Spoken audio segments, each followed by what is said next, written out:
This is your last chance. After this, there is no turning back. You take the blue pill. The story ends. You wake up in your bed and believe whatever you want to believe. You take the red pill. You stay in Wonderland. And I show you how deep the rabbit hole goes. How's it going, guys? White Rabbit here. Let's talk about the red and the blue symbolism. If you have no idea what I'm talking about, this is the perfect video for you. Red and blue symbolism is something that many occult researchers are familiar with. It is primarily related back to Luciferianism and in particular the cult group Masonry. Many researchers occasionally refer to the red and the blue dichotomy, but few actually talk about what those colors actually represent. Today, I'd like to explain that to you a little better and a little clearer, and hopefully, by the end of this, it'll start to make a little more sense. Just like anything, when it comes to the occult and we have different symbolism which represents different things, color too plays into that, and a large role into that. So if we better understand these colors and what they each represent, it will be far easier to break down some of their symbolism and add an extra layer of understanding. So the red and the blue, where does that come from? Well, in many Luciferian cults, such as Freemasonry, they subscribe to the notion of the red and the blue pillars. Now, I'm sure most of you are familiar with the pillars in Freemasonry, but did you know that one of them is red and one of them is blue? An excellent example of this creeping in to subliminal messages planted in media is seen in the movie The Matrix, when Morpheus offers Neo the choice between the red and the blue pill. This comes directly from Masonic teaching and has everything to do with the occult, and it has extreme importance and implications. So what does the blue and the red mean? Well, before we get into that, where does it come from? Just like anything that has to do with the occult, and particularly Lucifer, these are ideas that are taken and spun from the Bible. And most of these occult views can be tracked down and represented at one point or another in the Bible. In this case, we are referring to the book of Esther, chapter 1, verse 6. In this chapter, we are getting a clear description of Solomon's temple, and the verse goes like this: "Where were white, green, and blue hangings, fastened with cords of fine linen and purple to silver rings and pillars of marble. The beds were of gold and silver, upon pavement of red and blue, and white and black marble." So in that one verse, we are bombarded with occult symbolism and occult colors. If you notice, we have gold and silver, we have red and blue, and we have white and black, all relating to pillars in Solomon's temple. Now, like I said, in this video, we are only going to be focusing on red and blue. Gold and silver, along with black and white, are discussions for a completely different video. And remember, the reason that a lot of this color symbolism derives from the Bible is because a lot of this occult teaching, if not all of it, comes from the knowledge of fallen angels and or from summoning demonic spirits.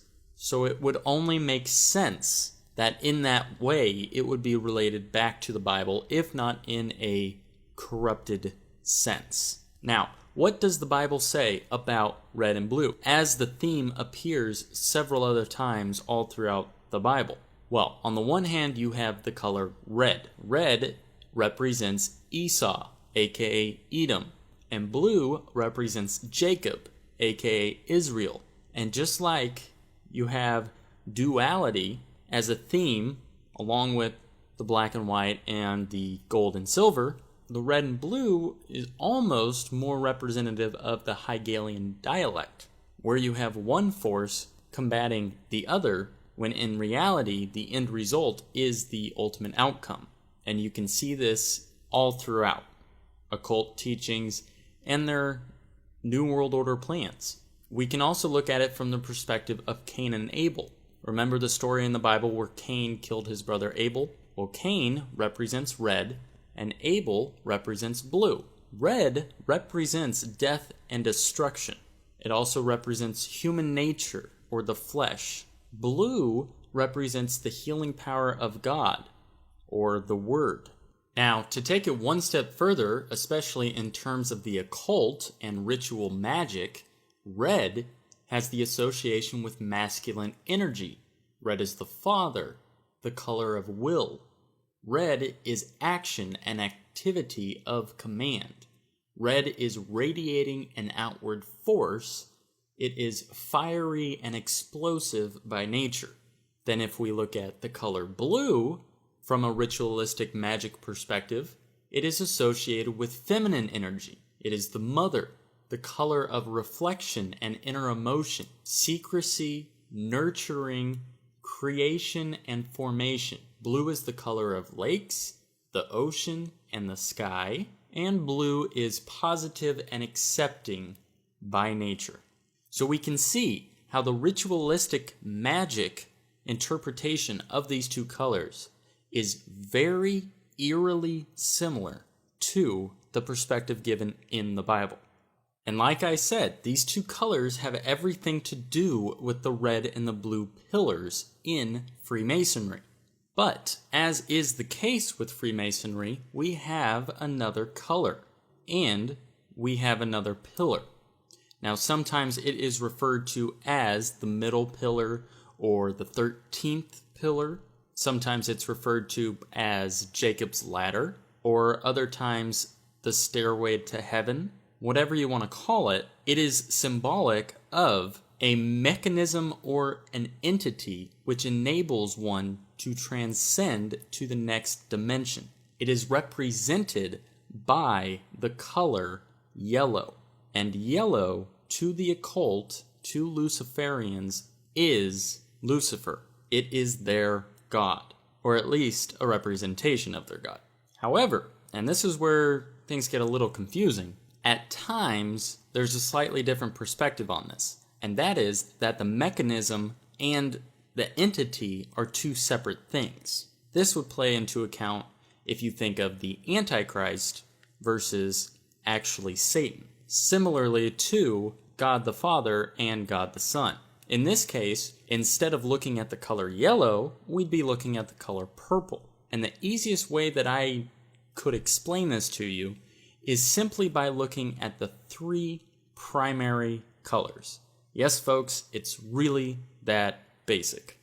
When we see the three primary colors laid out in this fashion, it makes it very easy to explain these occultic beliefs. On the bottom left, you have the color red, representing death and destruction, as well as human nature and masculine energy.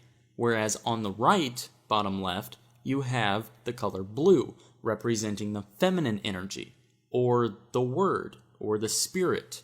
When these two colors combine, they create a new color, the color purple. The color purple can represent a whole nother range to the occult. In ritualistic magic, for example, purple represents sickness, disease, putrefaction, and corruption. Purple is futility and impotent rage. Folks, when you look at a depiction of Baphomet, what is Baphomet? Baphomet is a hermaphrodite. It is the red and the blue coming together, the masculine and the feminine energy combining into one. This purple is a representation, in a sense, to the Antichrist, at least on a very basic level. When we see the color yellow in combination with this diagram, we can see how it can, in a sense, stand on its own. It is another primary color. But when combined with the purple, or this magenta color, we get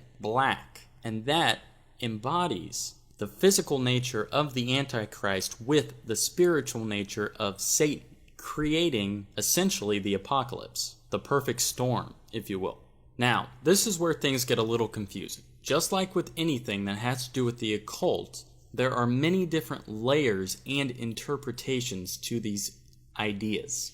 When we're talking about the primary colors, for example, we think of red, blue, and yellow, but that is the primary colors in a subtractive format. Basically, that's what we would expect to get if we were painting and mixing colors. But another way that you can look at the primary colors is through the additive sense. And that has to do when we're talking about sources of light. I'm sure many of you who are really into computers and maybe some Photoshop and things like that may have noticed that when you're custom creating your own colors, you control off of RGB, which stands for red, green, blue. And that is how you control and create custom colors. Because it has the red and the blue, but it also, instead of the yellow, applies green to create essentially the same idea. It's basically how to mix and create different colors using light as opposed to using paint, is the easiest way to describe it.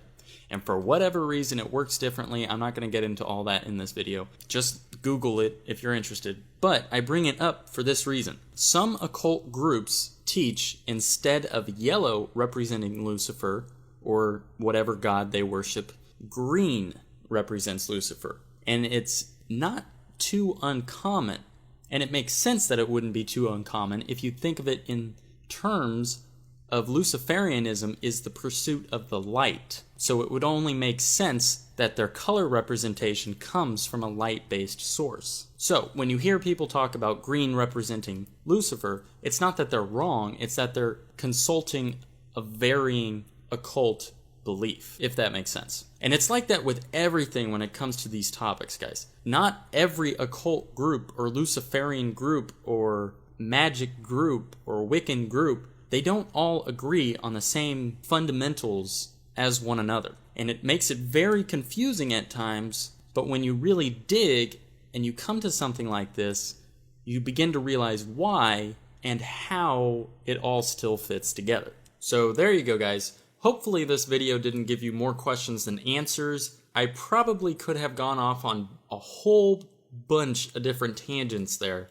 and made this video out to be an hour-long video, but originally I set out to only make it a 5-minute video, so the fact that it turned out to be only 12 to 14 minutes is pretty good in my book.